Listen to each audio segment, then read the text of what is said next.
You can tell the difference. If I step back, you can tell the difference between that plant and that plant. That plant has bigger leaves and it also has more yield, like bigger harvest. But with this one, the leaves are tiny. 1 mile in fog patches and showers early Friday, but improving to greater than 6 miles on Friday morning. Stars shining bright above me. Night breezes seem to whisper. So what we've got here is some perennials. These are the perennial kale. These are called the Daubenton kale. As you can see, it's very tall. It does grow very tall. See the roots from here. They're coming. These are the main. There's a main stem there, which is this one, and then we have some side shoot, which I didn't pull them out, and I think this is the best way, to just have it, strengthen its support.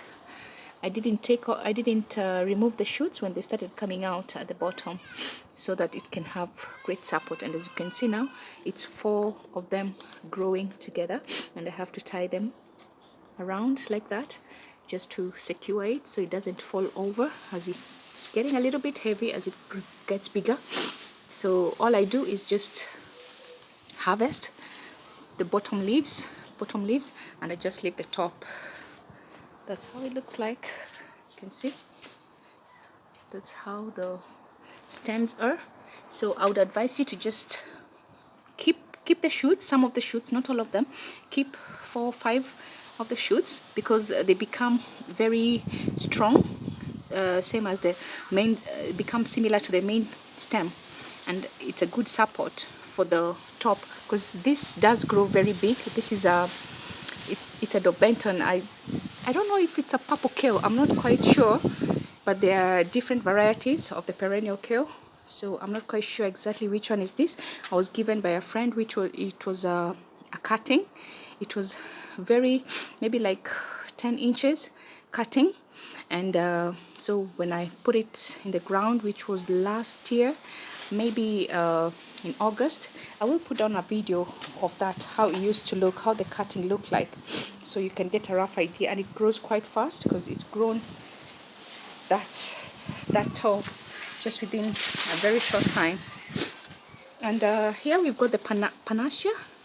I think I'm not quite sure how I'm pronouncing it. So this is another perennial which I love. It is beautiful to look at. You can just grow it as ornamental, or you can just grow it as for your food, which I do. I grow this just like I would grow my normal kale because I love eating my kale. And something I want to show you is the attack on this. This has been attacked by aphids, as you can see. I'm just gonna take off this for showing you purpose. So that is how it looks like, but it doesn't really worry me. Because I know I don't want to use any kind of herbicides or pesticides, something to just kill these aphids. I know if I let them stay on, it's going to invite a lot of good parasites, good pests that are going to come and feed on these aphids. So if you just leave them on there, you don't have to use anything. Some people might want to use neem oil, which is good, it's organic, but the only problem I've had with that in the past, it makes the plants a bit stunted. They won't grow as well as they would when you don't put the neem oil on them. So I just decided to let the nature take its course. And it's also attracting a lot of insects. So as you can see, we have another one here. This is a collard that is now coming to the end of its life. You can see it's flowering. So I just let it flower so I can harvest the seeds.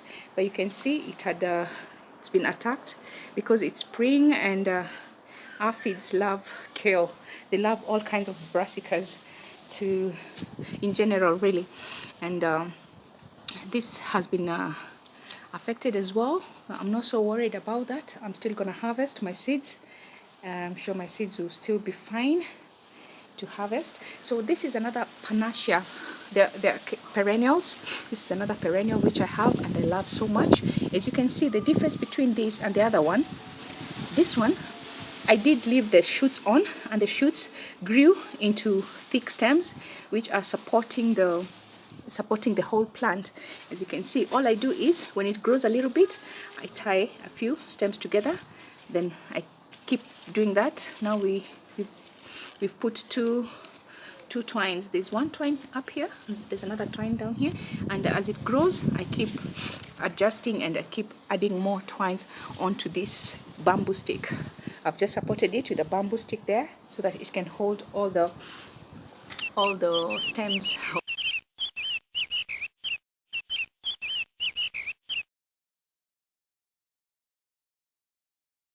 These were my guinea pigs. As you can see, I've only left 2 shoots to grow onto it, and I realized that leaving more shoots is actually better because you will get more yields and also it will have a good support. So this was just one of the guinea pigs, and I had left 2. Then when I realized that it's actually a good idea, that's when I started leaving more shoots like this. This one has 4 in total. And as you can see, this one, initially when it started growing, I was just taking off all the shoots that are coming out. I was just taking them off, and I only left 1. And you can tell the difference. If I step back, you can tell the difference between that plant and that plant. That plant has bigger leaves and it also has more yields, like bigger harvest. But with this one, the leaves are tiny, so really tiny. It is a good idea to leave shoots on because it encourages the plant to keep producing bigger leaves, and it actually looks better. So I'm just hoping that we'll have more shoots. I'm hoping that these ones will become bigger, and as they become bigger, I'll just leave them on so it can have better support, because at the moment it's not looking uniform. This one is looking nicely trimmed and the bottom part of it is all nice and clean. As it grows up, it takes like an umbrella shape, but this is just growing all over the stem, and the leaves are quite small. As you can see from my hand size, some leaves are really tiny, really tiny. But with this, you can see it's the size of my hand. All the leaves are the size of my hand, quite big. So just wanted to show you that. So you be careful when you're taking off the shoots from your perennials. Don't take off all of them because you might need support for them as they grow. That's how it is. So thank you guys, thank you for joining, thank you for watching this video. If you like the kind of information that you've received today, kindly please give me a like, give me a thumbs up, and also subscribe to my channel because I have a lot of tips coming your way this season. It's planting season, and we have a lot of things going on in our garden. I have new things to show you and great tips for your garden. So thank you, and see you next time. Bye. Oh, 1 mile in fog patches and showers early Friday, but improving to greater than 6 miles on Friday morning.